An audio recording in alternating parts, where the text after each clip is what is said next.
Lover ವಿರುದ್ಧ ಮದುವೆ ಮನೆಗೆ ನುಗ್ಗಿ ರಂಪಾಟ ಮಾಡಿದಂತಹ ಕೇಸ್ಗೆ ಸಂಬಂಧಪಟ್ಟಂತೆ ಪ್ರೇಮಿಗೆ ಕೈಕೊಟ್ಟು ಮತ್ತೊಂದು ಮದುವೆಯಾಗಿದ್ದಂತಹ ಪ್ರಿಯಕರ ಅರೆಸ್ಟ್ ಆಗಿದ್ದಾನೆ.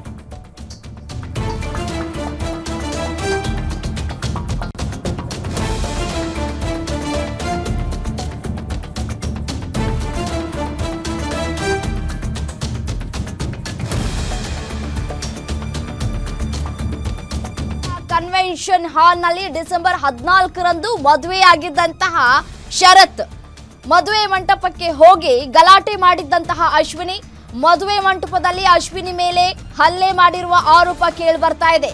ಶರತ್ ಹಾಗೂ ಕುಟುಂಬದ ವಿರುದ್ಧ ದೂರನ್ನ ನೀಡಿದಂತಹ ಅಶ್ವಿನಿ ಘಟನೆ ನಂತರ ತಲೆ ಮರೆಸಿಕೊಂಡಿದ್ದಂತಹ ಆರೋಪಿ ಅರೆಸ್ಟ್ ಆಗಿದ್ದಾನೆ. ಶರತ್ನನ್ನ ಬಂಧಿಸಿದ್ದಾರೆ ಚಿಕ್ಕಮಗಳೂರು ಪೊಲೀಸರು. ತಾಳಿ ಕಟ್ಟುವ ಶುಭ ವೇಳೆಯೇ ಮದುಮಗನಿಗೆ ಬಿಗ್ ಶಾಕ್ ಅನ್ನ ಕೊಟ್ಟಿದ್ರು ಪ್ರೇಮಿ. ಯಾವ ರೀತಿಯಾಗಿ ಶರತ್ ಯಾಮಾರಿಸಿದ್ದ ಅನ್ನೋದು ಗೊತ್ತಿರುವಂತಹ ವಿಚಾರ. ನೋಡಿ, ವರನ ಮದುವೆ ದಿನವೇ ಮಂಟಪಕ್ಕೆ ನುಗ್ಗಿದ್ರು ಪ್ರಿಯತಮೆ.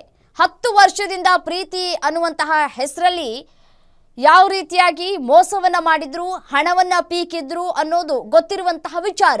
ಈತನೇ ನೋಡಿ ಶರತ್, ಅಶ್ವಿನಿಯ ಪ್ರಿಯಕರ. ಚೌಟ್ರಿಯಲ್ಲಿ ದೊಡ್ಡ ಹೈ ಡ್ರಾಮವೇ ನಡೆದಿತ್ತು.